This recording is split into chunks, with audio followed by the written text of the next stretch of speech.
Muy bien, trataré una vez más.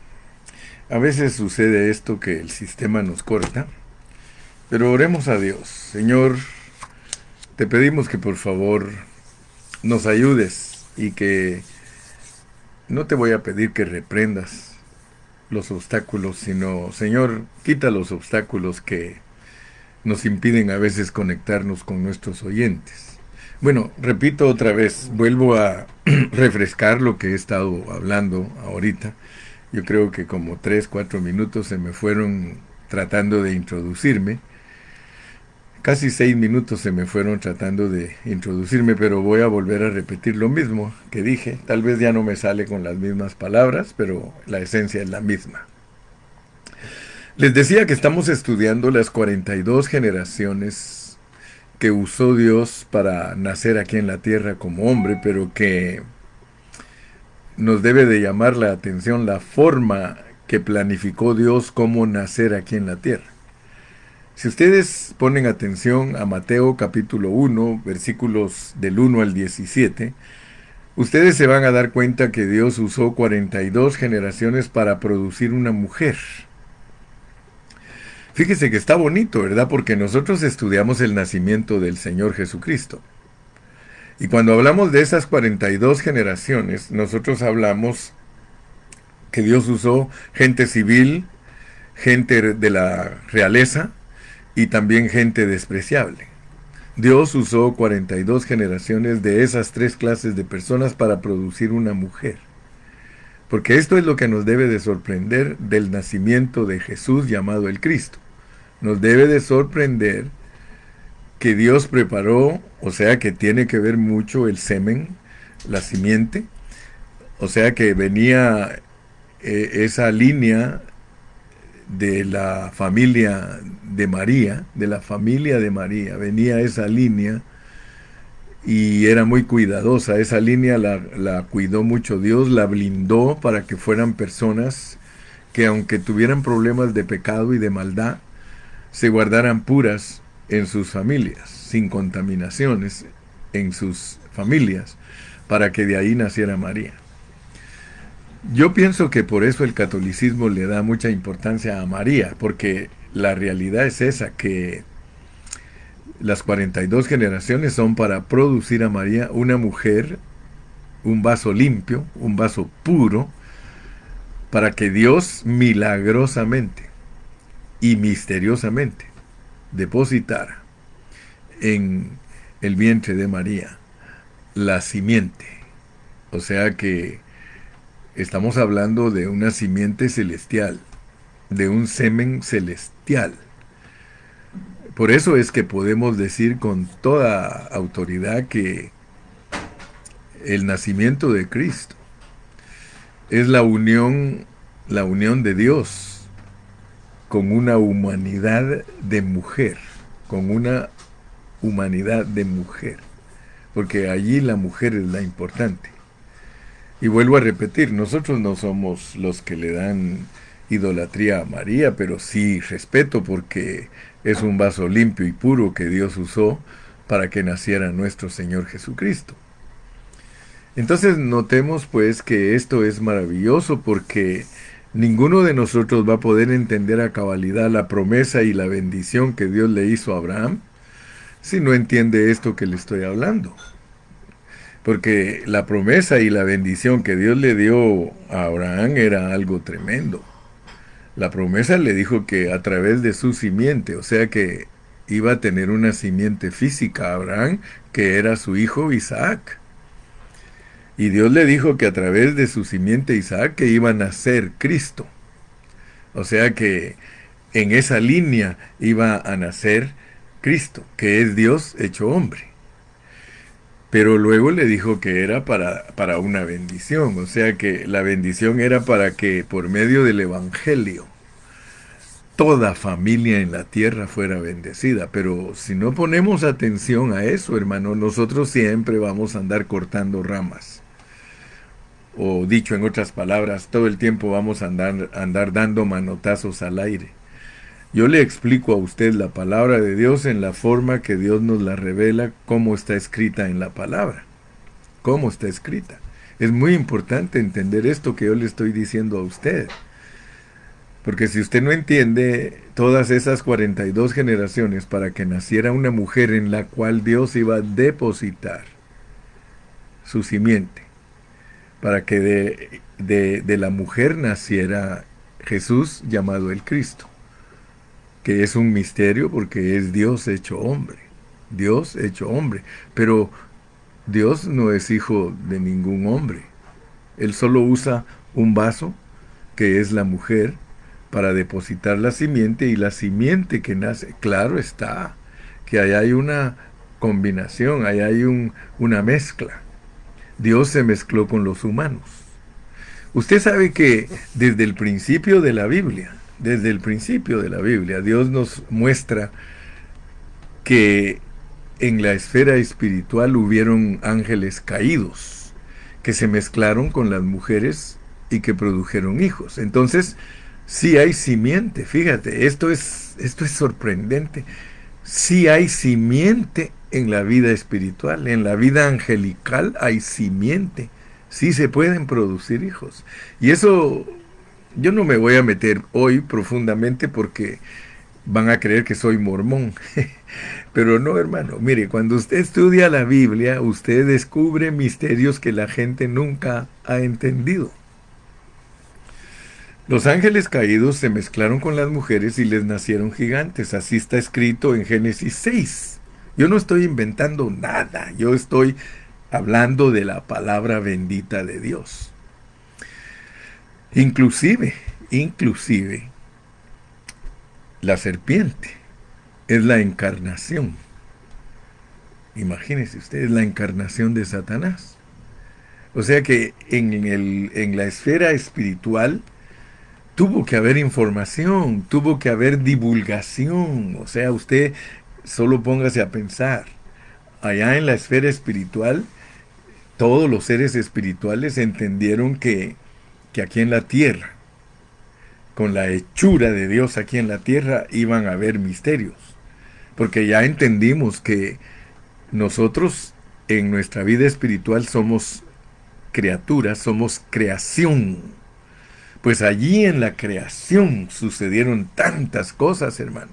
En la vida espiritual, en la preexistencia, allí fue donde se originó todo lo que ahora nosotros solamente le tenemos que pedir a Dios que nos ayude a entender. Pero todo esto que estamos viviendo aquí en la tierra, hermano, son asuntos espirituales, son cosas que pertenecen a la esfera espiritual.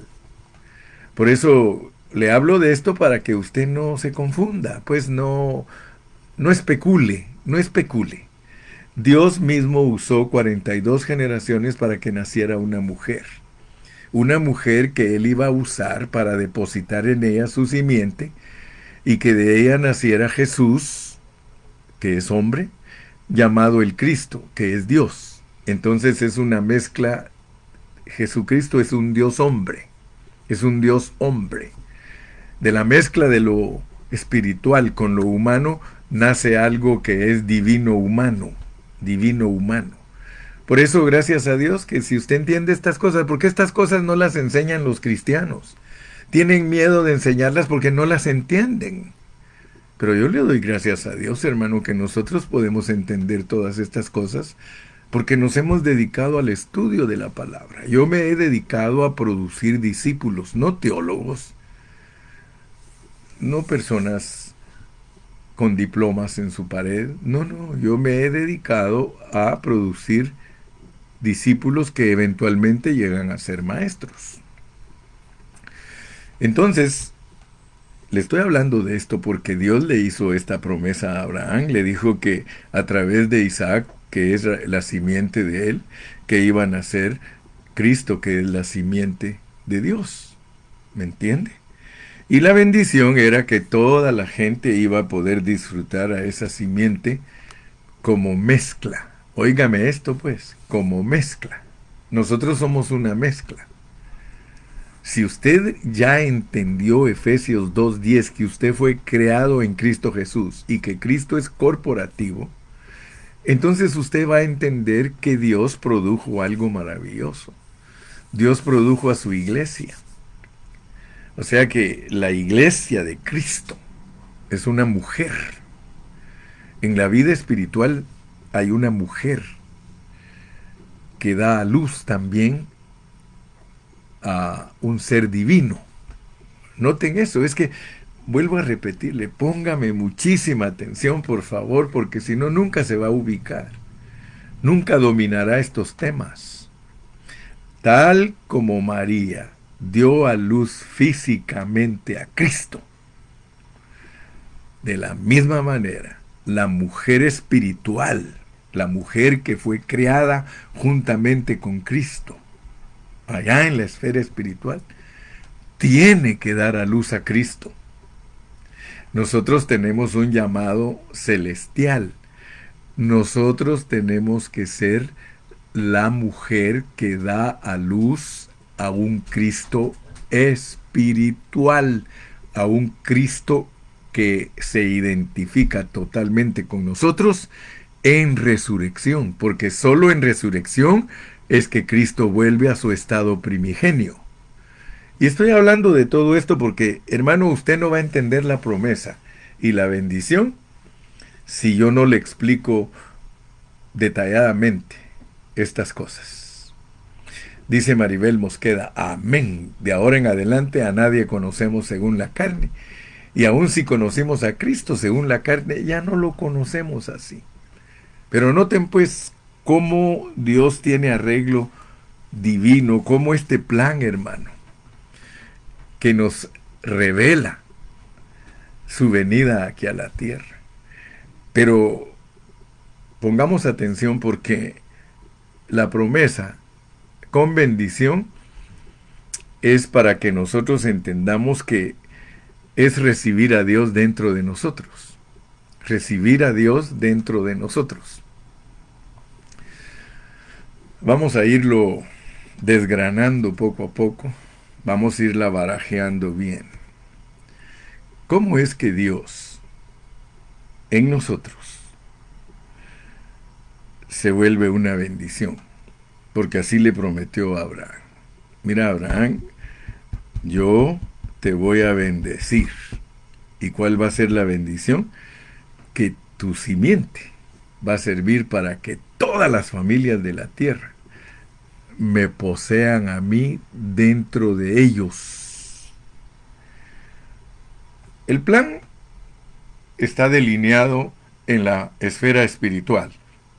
O sea que allá en el cielo es que Dios programó todo, hizo todo, y por eso en Romanos capítulo 8 y versículo 29, todo está en pasado, porque el Señor para Él ya está hecho todo, ya está concluido todo. Pero como nosotros estamos hablando del trabajo de Dios en el proceso nuestro, porque tenemos que ser procesados, porque solo procesados podemos regresar a nuestro estado primigenio. Si Dios no nos procesa, nosotros no podemos regresar a nuestro estado primigenio. Entonces, esa palabra es clave para los cristianos. Y me gusta, fíjese que últimamente muchos hermanos han hecho cantos más bíblicos.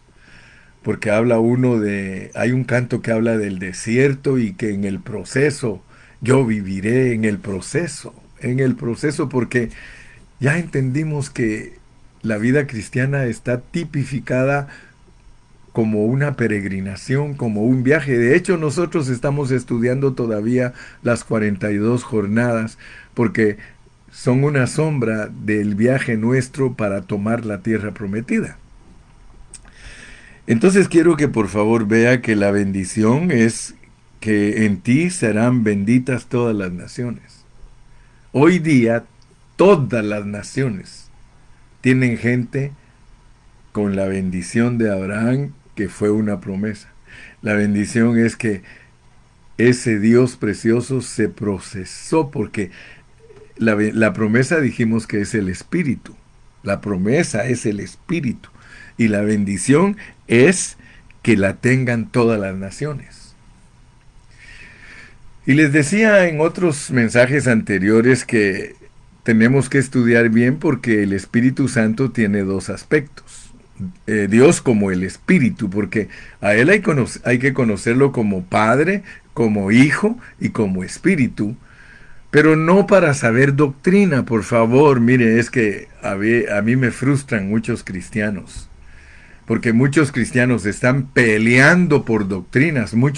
Mire, solo hay dos escuelas entre todos los cristianos respecto a el ser de Dios, cómo es Dios, cómo está conformado Dios. Solo hay dos escuelas entre todos los cristianos. Hay una escuela que se llama, se llama modalismo. El modalismo empezó desde el primer siglo. Y también hay otra escuela que tiene el triteísmo, también empezó desde el primer siglo. O sea que los cristianos estamos divididos por doctrinas. Fíjese que estamos divididos por doctrinas, pero eso no importa. Eso no es a la larga el problema, porque muchos lo han hecho problema. Los hermanos que defienden el modalismo, ellos todo el tiempo están predicando en contra de los hermanos que predican el triteísmo. Y los hermanos del triteísmo son un poquito más sabios, pero de todas maneras les calientan. Les calientan porque cuando los empiezan a atacar los modalistas, los triteístas se levantan. Pero yo quiero dejar bien claro en mi programa, yo quiero dejar bien claro en mi predicación, que ninguna doctrina hace mejor a ningún creyente. Ninguna doctrina. Ningún creyente es más salvo por defender el modalismo. Ningún creyente es más salvo por defender el triteísmo. ¿Sabe qué ha hecho esas doctrinas? Dividirnos entre nosotros, y ya en vez de amarnos entre nosotros, nos odiamos. Nos detestamos. Sí, nos despreciamos. Eso no viene del corazón de Dios. Por eso es que muchos a veces hasta nos atacan y nos dicen, no, ustedes no creen en la sana doctrina. ¿Qué sana doctrina ni qué nada, hermano? Esos son puros prejuicios que tienen los hermanos para estar uno contra el otro, hermano. ¿Por qué? Porque no tienen una cordura, porque no le dan lugar al Espíritu de Dios para que les dé sensatez y madurez, hermano. Un cristiano sano es muy sensato, es una persona muy equilibrada, es una persona que no se pone a pelear con nadie por doctrinas, hermano. Yo le doy gracias a Dios que el apóstol Pablo no nos enseña a unirnos en doctrinas, hermano. Yo estaría espantado si en la Biblia dijera que yo tengo que unirme con los hermanos por doctrina. Yo me tengo que unir con mis hermanos en la fe. Allí sí, hermano. Allí sí. Y ya gracias a Dios que este ministerio sabe lo que es la unidad del Espíritu. Y ya sabemos lo que es la unanimidad, que es la unidad del alma. Pero también sabemos lo que es la unidad de la fe. Así que gracias a Dios, Dios nos ha ido dando madurez. Y vuelvo a repetir, no estamos sacando al aire un programa para defender nuestras doctrinas y creernos que somos superiores a otros hermanos. No, Señor. Nosotros estamos aquí para predicar el evangelio que transforma a las personas, que cambia a las personas internamente. Nosotros no estamos peleando contra ningún cristiano, hermano. Cada cristiano va a dar cuentas a Dios de sus doctrinas y enseñanzas. Sí, por eso Pablo le dijo claramente a Timoteo, le dijo, procura con diligencia presentarte a Dios aprobado, como obrero que no tiene de qué avergonzarse, que usa bien la palabra de verdad. Y Pablo mismo en Efesios 4 dice que ya no seamos niños fluctuantes llevados por doquiera de todo viento de enseñanza. Las enseñanzas, hermano, nos hacen niños. Las enseñanzas, discúlpeme que sea tan claro, pero las enseñanzas hacen que todos los cristianos sean niños, sean enseñanzas del dualismo, sean enseñanzas del triteísmo, sean enseñanzas de bautizarse solo en el nombre de Jesús, sean enseñanzas de bautizarse en el nombre del Padre, del Hijo y del Espíritu, sea enseñanza de cubrirse la cabeza, sea enseñanza de no pintarse la cara la mujer, sea enseñanza de no cortarse el cabello la mujer, sea enseñanza de no usar pantalón la mujer. Hermano, todas esas son doctrinas de niños, doctrinas de niños. Cualquier doctrina que nos separe de la pureza de la fe de los cristianos, porque usted también tiene que saber qué persona es de la fe, porque yo no le estoy hablando que se una con cualquiera. Únase a los que son cristianos lavados con la sangre de Cristo y que han confesado que Jesús es su Salvador y que la sangre de Cristo los ha limpiado de todo pecado y que se han arrepentido de la vida pasada y han nacido de nuevo para vivir una novedad de vida. Esos son cristianos. Yo no ando buscando en qué te pareces a mi creencia, hermano. Si eso fuera así, entonces yo estoy muy mal. Lo que sí tenemos que entender es la bendición de las naciones, porque la bendición de Abraham es para todas las naciones, incluyendo a los judíos, incluyendo a los árabes, incluyendo a toda nación de Suramérica, Centroamérica, ¿sí? Norteamérica, África, Oceanía, Europa, todos los continentes, todas las naciones.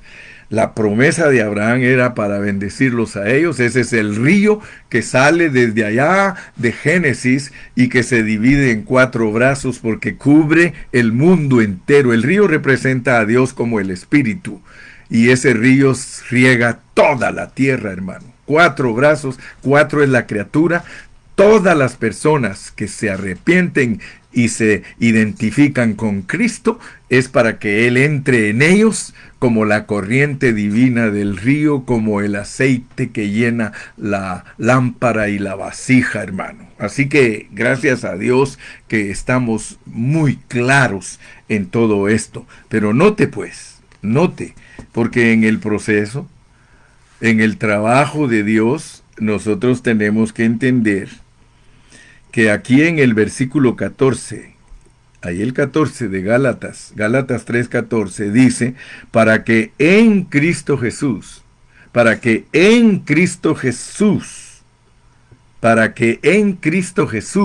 la bendición de Abraham, para que en Cristo Jesús la bendición de Abraham alcanzase a las naciones, a fin de que por la fe recibiésemos la promesa.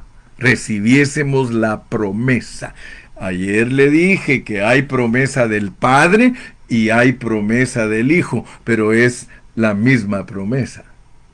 Solamente que hay que saberla distinguir, porque cuando se habla de la promesa del Padre, se habla de Joel 2, que el Señor prometió que derramaría de su Espíritu sobre toda carne. Esa es la promesa del Padre. Pero la promesa del Hijo está en los Evangelios. No os dejaré huérfanos, os daré otro consolador. O sea que Cristo es el consolador. Y Cristo, cuando estaba con los discípulos físicamente, Él era el consolador. Pero cuando Él dice que mandaría o enviaría otro consolador, es Él mismo, pero en resurrección como el Espíritu de vida.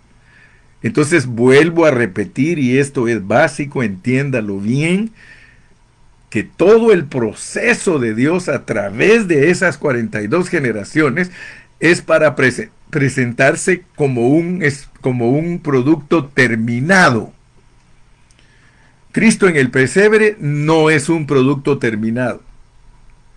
Cristo de 12 años no es un producto terminado. Cristo viviendo de los 12 a los 30 años no es un producto terminado. Cristo en la cruz del Calvario no es un producto terminado. Cristo en resurrección no es un producto terminado.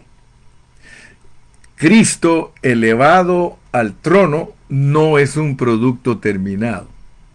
Cuando el Padre Celestial aceptó el sacrificio de Cristo como algo agradable, lo aceptó como el Salvador del mundo, el Redentor, el que derramó su sangre para perdonar a los pecadores, y en resurrección le aceptó su sacrificio porque en el cielo presentó su sangre, en el santuario celestial. Entonces Dios dijo, ahora sí, baje a la tierra. Por eso él no se dejó tocar de los discípulos antes de subir al Padre. Lo quisieron tocar y dijo, no me toquéis, porque primero me tengo que presentar ante el Padre como una ofrenda perfecta por ustedes. Pero ya cuando el Padre lo aceptó y él hizo todo el ritual allá en el santuario celestial, entonces viene y él baja a la tierra en resurrección. Pero sígale los pasos para entenderlo. Porque cuando él vino de regreso del cielo, no lo ponga en Hechos 2, por favor. Él no fue directo de ser aceptado por el Padre a Hechos 2. No. Se fue a buscar a sus discípulos que tenían miedo. Y ellos estaban encerrados en un cuarto.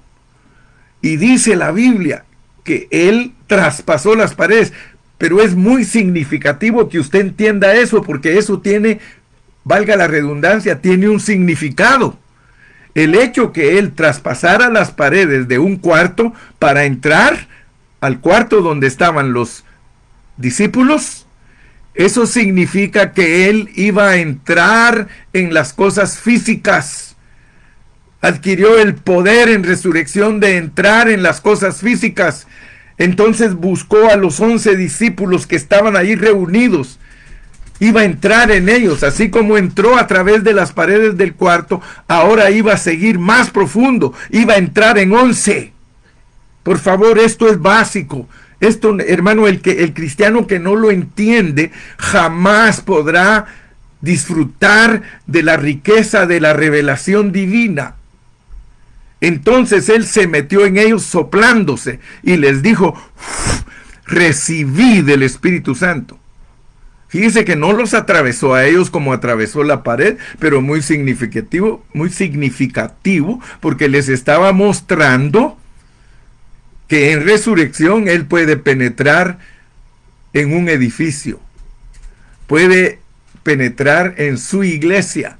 Entonces, como soplido, entró en los 11 discípulos y les dijo, recibid el Espíritu Santo. En ese momento estamos viendo la antesala del cumplimiento: en ti serán benditas todas las naciones.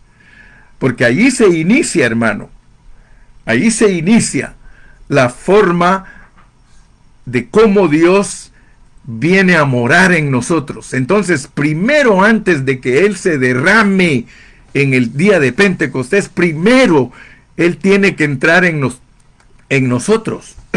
Perdón.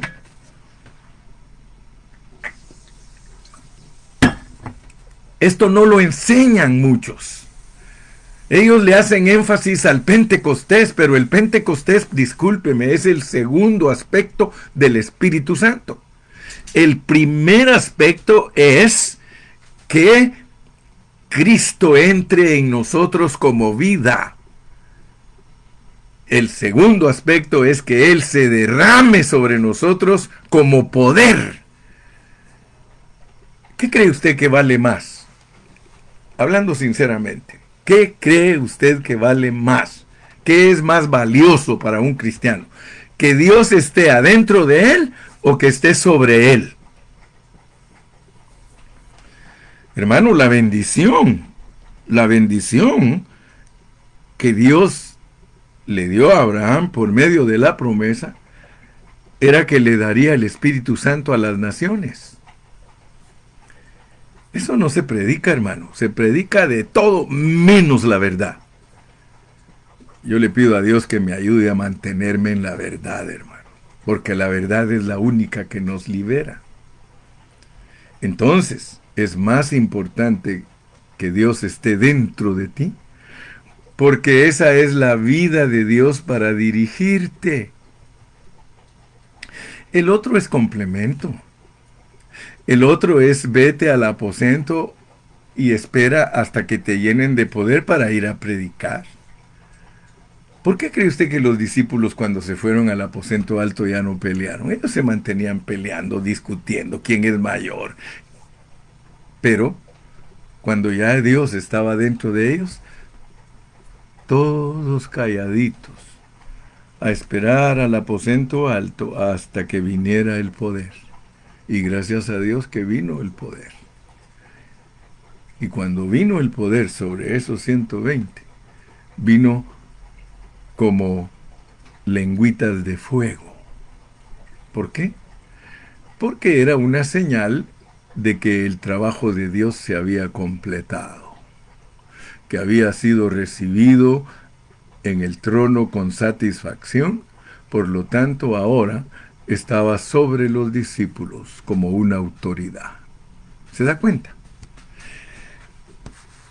Si nosotros nos pusiésemos a estudiar doctrinas, nosotros no captamos la realidad.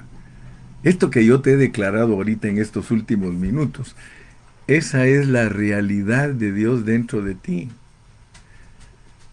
Cuando tú estudias, dice que por Moisés vino la ley, pero por Jesucristo vino la realidad. La realidad. Así dice en el Evangelio de Juan, que por él vino la verdad, dice nuestra versión, pero si estudias un poquito más profundamente la versión más adecuada y más acertada, vas a encontrar que dice que por medio de Cristo vino la gracia y la realidad. O sea que antes de que Cristo viniera a esta tierra y que pasara por su proceso, antes, mientras el proceso no estaba completo, no había realidad en las personas. Por eso fue que la mujer samaritana tuvo problemas. Ella decía, bueno, ustedes dicen que se adore en Jerusalén, y a nosotros nos enseñaron que en el monte Gerizim. Y Jesús le tuvo que decir, mira mujer, es que esto no es de lugares físicos. La meta de mi Padre no es que ustedes adoren en lugares físicos. Hoy día es lo mismo. Nosotros no estamos llamados a adorar en lugares físicos. Nosotros estamos llamados a adorar en el Espíritu. ¿Por qué? Porque allí entró Dios. El verdadero templo es usted y yo, y adentro de nosotros está Dios. Allá adentro hay que adorarlo. ¿Me explico? ¿Me explico? Amén.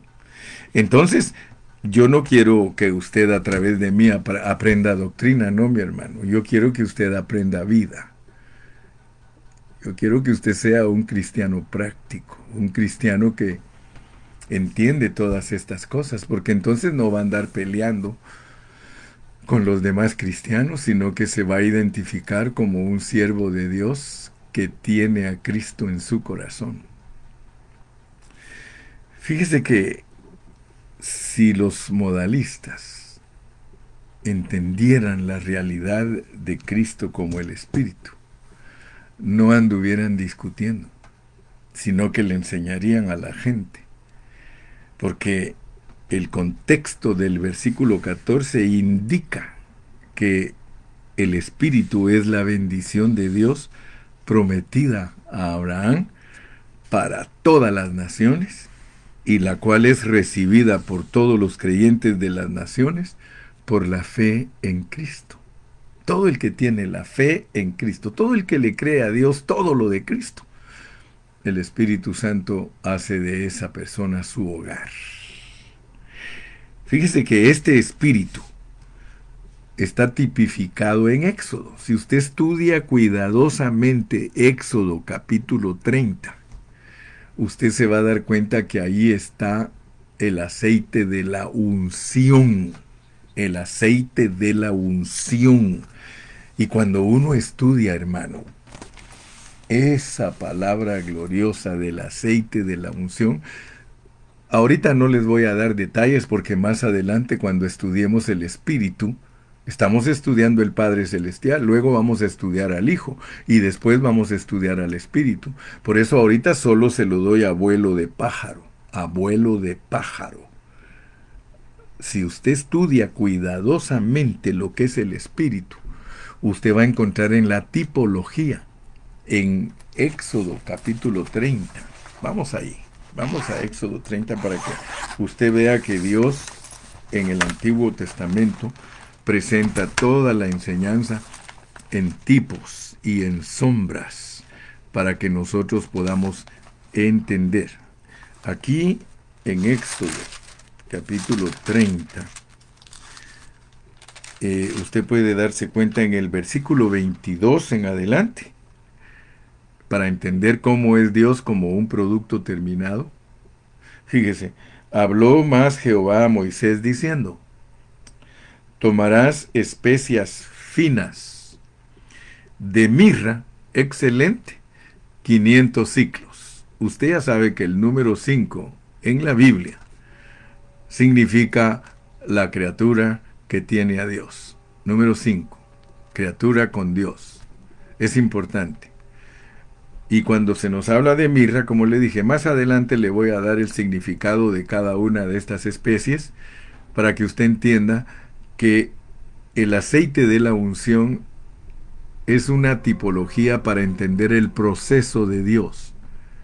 Dios se revela a nosotros como un hin de aceite, porque Él es un único Dios. Él es el único Dios.